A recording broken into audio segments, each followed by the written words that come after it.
8월 26일 목요일입니다. 오늘 새벽 우리에게 주시는 하나님의 말씀은 로마서 8장 5절에서 11절까지 말씀입니다.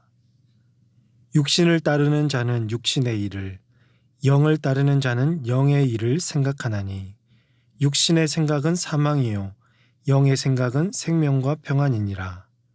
육신의 생각은 하나님과 원수가 되나니 이는 하나님의 법에 굴복하지 아니할 뿐 아니라 할 수도 없습니다. 육신에 있는 자들은 하나님을 기쁘시게 할 수 없느니라. 만일 너희 속에 하나님의 영이 거하시면 너희가 육신에 있지 아니하고 영에 있나니 누구든지 그리스도의 영이 없으면 그리스도의 사람이 아니라.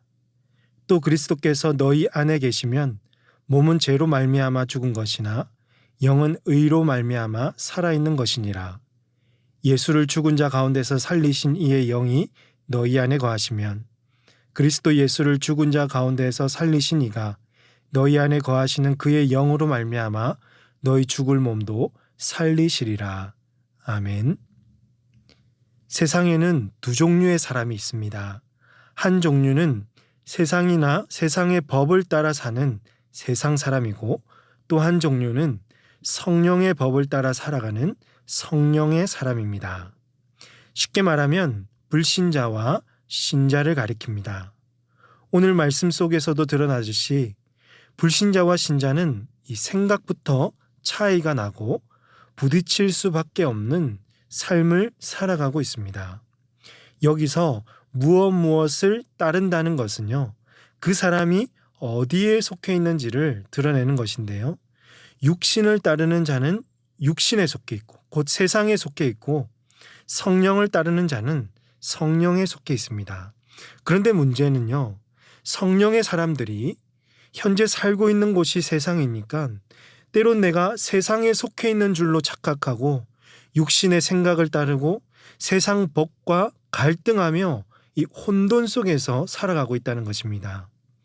그래서 오늘 말씀은 저와 여러분이 어디에 속해 있고 구체적으로 무엇을 변화시켜야 할지, 이를 위해서 무엇을 구해야 할지를 말씀해 주고 있는데요.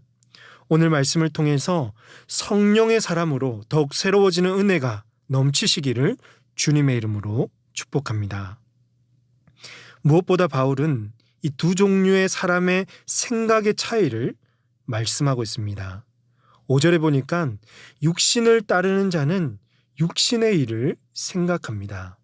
여기서 육신의 일이란 하나님과 상관없이 그저 자신의 정욕이나 부패한 마음에서 비롯된 생각으로 사는 것입니다. 그러니 삶 속에서 전혀 하나님을 고려하지 않죠. 하나님의 뜻은 오히려 인생의 걸림돌이 되고 오로지 스스로가 하나님이 되어서 자신의 인생을 주관하는 것입니다. 그러니 육신의 생각의 결과는 무엇일까요? 6절 말씀처럼 육신의 생각은 사망이라고 하는 것이죠. 돌이킬 수 없는 죽음의 길로 가는 것입니다. 이런 육신의 생각을 가진 자는 하나님과 원수가 될 수밖에 없고 하나님을 결코 기쁘게 할 수 없습니다. 영원한 심판만이 이들을 기다리고 있는 것이죠. 반면에 성령을 따르는 자들은 영의 일을 생각합니다. 여기서 영의 일이란 성령님이 원하시는 일을 가리킵니다. 곧 하나님의 뜻을 다 아시는 성령님께서 이 사람들을 인도하실 때 그분의 인도하심을 순전하게 따라가는 것입니다. 이처럼 영의 생각으로 가득 찬 사람들에게는 마음의 생명과 평안이 있습니다. 하나님께서 내 인생을 책임지신다는 확신이 있어서 그분께 나의 삶을 믿고 맡기게 될 것이며 하나님 한 분만으로 기뻐하며 만족할 수 있게 되는 것이죠. 그러므로 사랑하는 성도 여러분, 오늘 우리는 영의 일을 생각할 수 있도록 생각을 바꿔야 할 줄로 믿습니다. 여러분, 사람이 변화되려면 먼저 의식이 깨어져야 하는데요. 의식이 깨어지기 위해서는 생각을 바꿔야 합니다. 예를 들어서 신앙생활을 하기 전에는 오로지 자기의 이익과 편리만을 생각했죠. 돈을 벌고 직업을 선택하고 사람들과 관계를 맺고 심지어 남을 돕는 일을 하더라도 그 기준은 누구일까요? 바로 자기 자신이었습니다. 그러나 예수님을 믿고 성령님이 내 안에 내주하시면 우리의 생각이 변합니다. 나의 생각이 우선이 아니라 먼저 하나님의 뜻을 묻게 되고 하나님을 위해서 자신이 할 수 있는 일이 무엇인지를 찾아 나섭니다. 하나님의 눈으로 세상을 바라보기를 원하고 이전에 소중하게 여겼던 이 세상적 가치를 버리고 하나님께서 소중히 여기시는 것을 소중하게 여길 줄 아는 그 가치관의 변화가 일어나는 것입니다. 그렇다면 오늘 저와 여러분에게 이처럼 의식과 생각이 변화된 구체적인 증거들이 나타나고 있을까요? 저도 무심코 내뱉은 말들이나 드는 생각들 중에서 여전히 육신의 일을 구하고 있는 것을 발견하면서 머리를 치며 놀라기도 했고, 나는 여전히 멀었구나라는 생각을 많이 하기도 합니다. 혹시 여러분도 스스로를 돌아보며 습관적으로 나오는 육신의 생각이 있다면 그것을 버리고 영의 생각을 할 수 있도록 힘쓰시는 우리 모든 성도님들 다 되시기를 주님의 이름으로 축복합니다. 단 중요한 것이 있습니다. 우리 스스로 마음 먹는다고 영의 일을 할 수 있는 게 아니라는 것입니다. 내가 열심히 신앙생활하면 성령의 사람으로 변화될 수 있을 거야. 여러분, 이렇게 신앙생활 하다가 몇 번이고 넘어지고 실패하지는 않았습니까? 우리에게는 그럴 만한 능력이 없다라는 것이죠. 이 일은 성령께서 역사하셔야 가능한 일입니다. 성령이 하시는 가장 중요한 사역은 우리 안에 내주하셔서 육신의 생각을 영의 일에 생각하도록 바꾸시는 것입니다.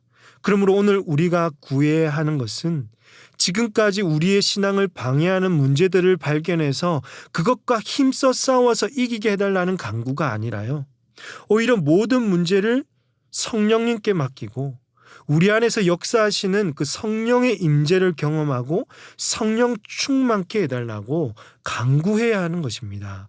그래서 우리 스스로 세상과 싸우는 게 아니라 성령께서 우리를 통해서 싸우시고 그분의 인도하심을 따라 생각하고 행할 수 있는 성령의 사람들이 되어야 하는 것입니다. 이처럼 성령 충만함을 구하고 성령의 사람으로 더욱 새로워지는 저와 여러분이 될 수 있기를 주님의 이름으로 축복합니다. 그렇다면 성령께서 우리 안에 거하시면 어떤 변화들이 일어날까요?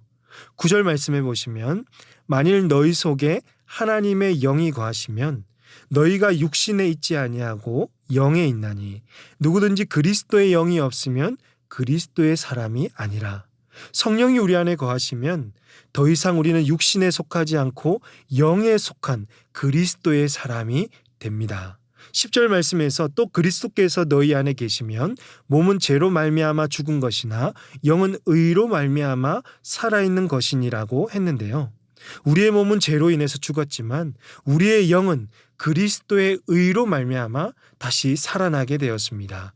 우리를 향한 율법의 모든 정죄는 사라지고 이제 하나님과 화목한 자로서 그분의 은혜를 누리며 살아갈 수 있는 신분을 얻게 된 것이죠. 마지막 11절, 예수를 죽은 자 가운데서 살리신 이의 영이 너희 안에 거하시면 그리스도 예수를 죽은 자 가운데서 살리신 이가 너희 안에 거하시는 그의 영으로 말미암아 너희 죽을 몸도 살리시리라. 성령님이 우리 안에 거하시면 예수를 죽은 자 가운데서 살리신 영으로 말미암아 우리 죽을 몸도 살리시겠다는 것입니다. 곧 우리도 주님과 같이 부활하여서 영원한 생명을 누리며 살아갈 수 있게 되는 것입니다. 그러므로 오늘 우리는 성령님께 늘 감사하면서 육신이 아니라 성령을 따라 살아가야 하겠습니다.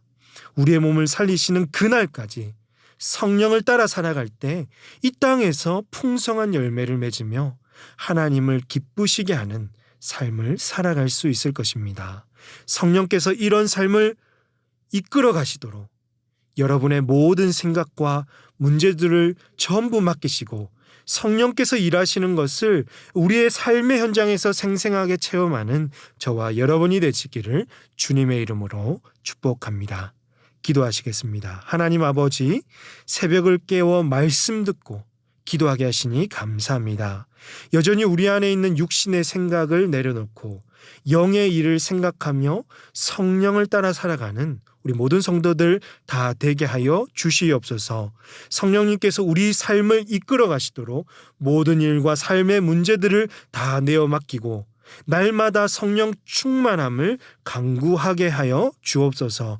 언제나 성령의 사람으로 하나님을 기쁘시게 하는 저희들이 되기를 간절히 원하오며 이 모든 말씀을 우리 구주 예수님의 이름으로 기도하옵나이다.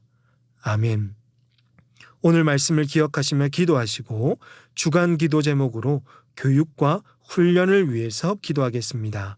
우리 자녀들이 온라인으로 지금 예배드리고 신앙생활하고 있지만 믿음이 올바르게 자랄 수 있도록 코로나로 어려운 상황에 있지만 하반기에는 훈련할 수 있는 길을 열어주시도록 또 담임 목사님과 모든 말씀 사역자들을 위해서 코로나19의 빠른 종식을 위해서 또 모든 한우들을 위해서 이 시간에 합심해서 기도하도록 하겠습니다. 기도하십니다.